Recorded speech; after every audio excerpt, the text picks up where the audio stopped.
Gunawan Setbor kerap mendapatkan saweran fantastis dari hasil live TikTok. Hasil dari saweran tersebut, ia mampu membangun rumah 2 lantai. Bahkan ia juga sempat mengaku kerap membantu warga setempat dalam kegiatan sosial dari hasil live TikTok itu. Setbor dan timnya biasanya mendapatkan saweran atau gift dari penonton saat live TikTok mencapai ratusan ribu dalam sehari. Fenomena joget Setbor pun menjadi sorotan sebelum ia akhirnya ditangkap dan ditetapkan sebagai tersangka promosi judi online. Joget yang dilakukan oleh warga kampung Margasari Desa Bojong Kembar, Kecamatan Cikembar, Kabupaten Sukabumi ini bukan hanya tentang tarian sederhana, tetapi juga ikatan komunitas dan cara kreatif untuk meraih penghasilan lewat saweran dari para penonton. Banyak saweran, semakin lama para host berjoget, menghibur penonton dari berbagai kalangan. Ia pun sempat tak menyangka aksinya itu bisa viral. Berawal dari akun TikTok dan YouTube @setbor86, Gunawan menjadi joget setbor sebagai ladang penghasilan meski pada awalnya hanya coba-coba.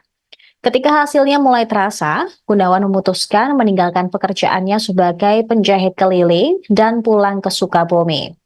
Pada tahun 2020 hingga 2021, ia mulai fokus mencari penghasilan melalui live TikTok.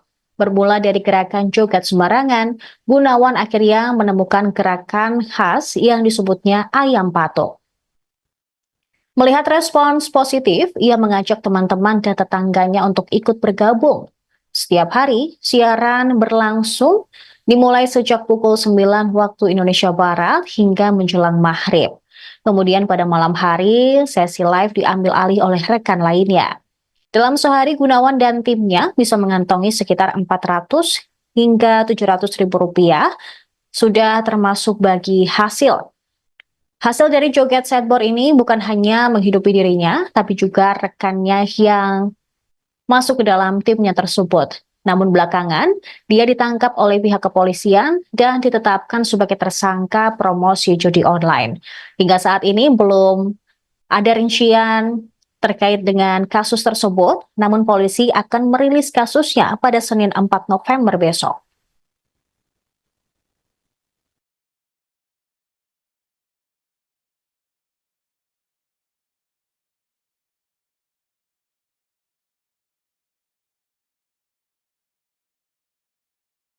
Apa Pak yang mewakili awal ini Pak? Ya, awal-awalnya sih waktu itu kan corona ya, COVID tahun 2019 dan 2020 lah ya. Nah, itu kan udah ada di Jakarta, Tadbor lagi jahit keliling.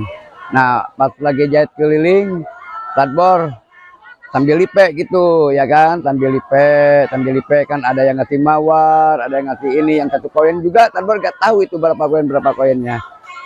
Nah, pada akhirnya setelah selesai lipe ya kan, pas selesai jahit lah kok ini di saldo ada 50.000, 60.000, ya fokus aja dulu, besok-besoknya jahit sambil lipe ya awal-awalnya.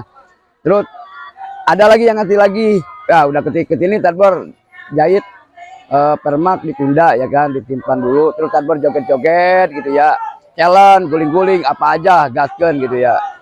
Nah, pada akhirnya Tadbor simpan lah ya kan, gerobak jahitnya, kerjaannya disimpan dulu gitu ya, ditunda. Terus Tadbor fokus dijahit gitu ya, dilipe. Nah, pas udah fokus dilipe, Tadbor challenge guling-guling, mandi lumpur pun gupak pernah gitu ya, challenge apapun jadi host ya, pengen dikenal sama orang kan harus banyak hujatan ya kan. Kita ada training di lumpur, kita main di lumpur, tapi lumpurnya juga lumpur di sawah sih yang waktu gupak-gupak gitu.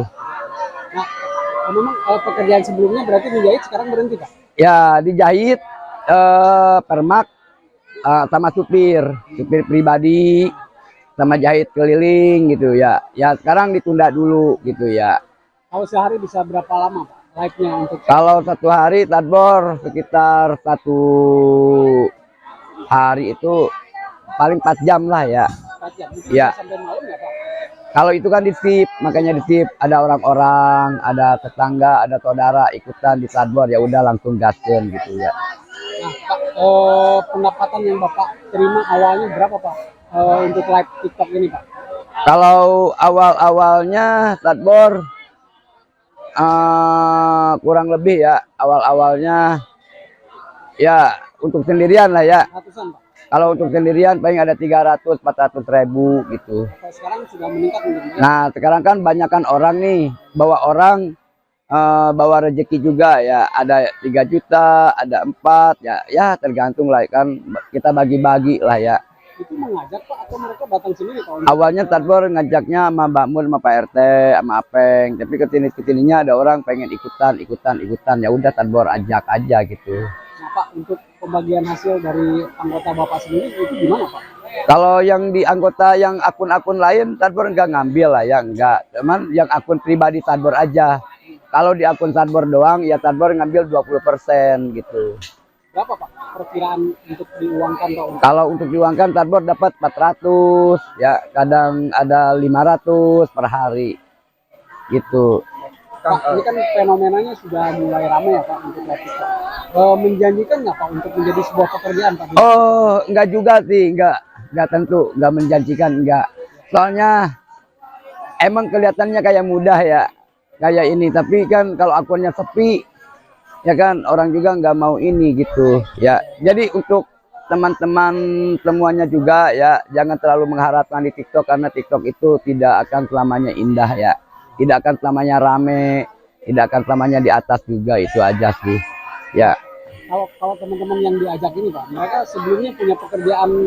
Mereka ada yang bertani, ada yang kena PHK, ada yang sedang jualan juga. Sekarang kan ada yang sedang jualan, kayak tukang es, kayak tukang roti bakar gitu ya, ada juga gitu. Jadi ada yang sedang nganggur gitu. Download Tribun X sekarang, menghadirkan lokal menjadi Indonesia.